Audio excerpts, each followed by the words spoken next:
गासिबो जोंनि बनरग मण्डलिनि मानसिजों बिथांमोना सिगाङावनो आंखौ हेफाजाब होबोनाय गासिबो आंखौ हेफाजाब होनाय कर्मि गोजा बिथांमोना दिनैहाय फिन आरो बिजेपिखौ सापर्ट होनो बिथांमोना आंजों आखाइ हमफैबाय दा बिथांमोनखौ आङो गोसो गोरबोसिमबो बरायनानै लाबाय दा दिनैहाय 25 जन जाफैदों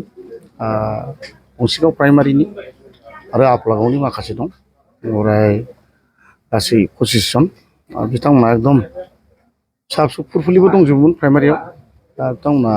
दिनै फैफिनबाय दा बनरगाव हिसाबै जइनिं लाबोनांगौ गोबां दं फुराना मानसिफ्रानो आंजों लानो होनाय गोबां कन्टेक्टआव दंबाय थायो दा बनरगाव हिसाबै बिजेपिआ दा सेथि नाम्बाराव दं आरो दस्राखौ आं बारा बुंथ'ला जिहेतु नोंथांमोनाबो मिथिखायो मिडियानि गेजेरजों सोर सोर माहा जइनिं बारा लादों लायाखै दा आङो लागासिनो दं आं दा स्टार्ट खालामफिनबाय लाबाय थासिगोन दिनैनिफ्रायनो आरोबाव लाबाय जेब्ला आरो कन्टिनिउ आंहा 6-7टा जायगायाव लाबावनांगौ दं बेयावबो गोबां फुराना बिपिनि मानसिफ्रा आंजों फैगोन आरो गुबुन गुबुन दोलोआव थानाय आरो साइलेन्ट भटार्सफोर बिथांमोना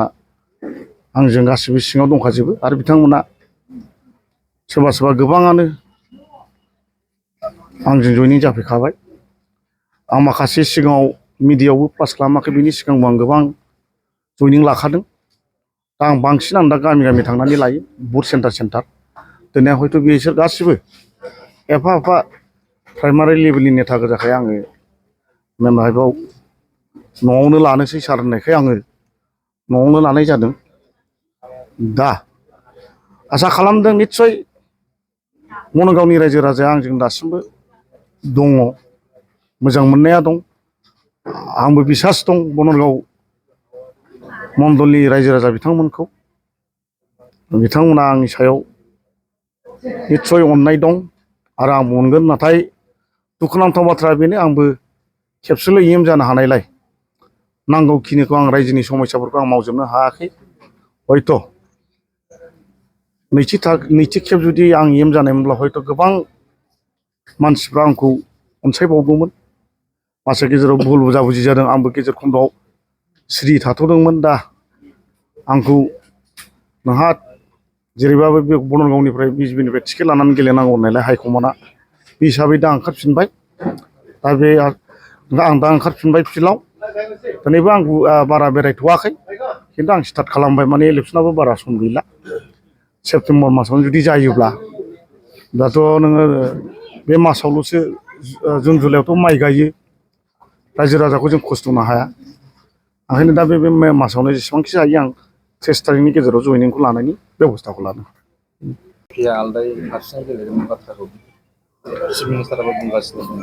नोंथाङा माबायदि कनफिडेन्स बारायदों दा बेथ' नोंथांमोनाबो मिथिखागौ मिडियायाव CM सारा बुंबाय थादों आसामना जों बांद्राय सिटआव गेलेया जोङो थांनायाव 2020आव 25टाव गेलेदोंमोन दा हयथ' मोनसे मोननै बारा गेलेनो हागौ बे खोथाखौ जोंना आसामनि CM सारा बुंदों मानगेदेर जोंना बिजेपिनि आफादगिरि जोंना दिलीप सैखिया साराबो बे खोथाखौनो बुंगासिनो दं दा बे बेसेबां सैथो जाया बेखौ टाइमा दंबावो हिसाबै उनावसो मिथिनो हागोन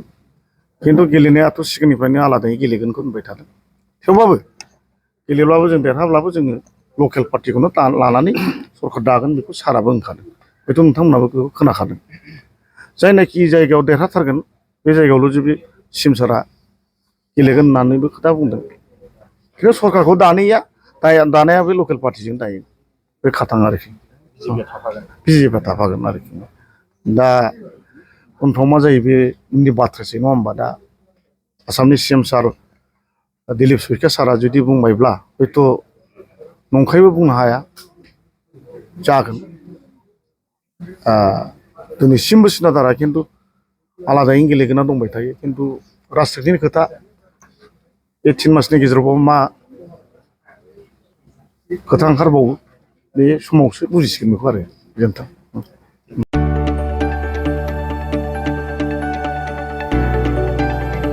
गोजोनथाव खौरां बर'नि आंगोथार गोथाव ओंख्रि जानो मोजां मोनग्रा रायजो राजाफोरनि थाखाय गोजोनथाव खौरां।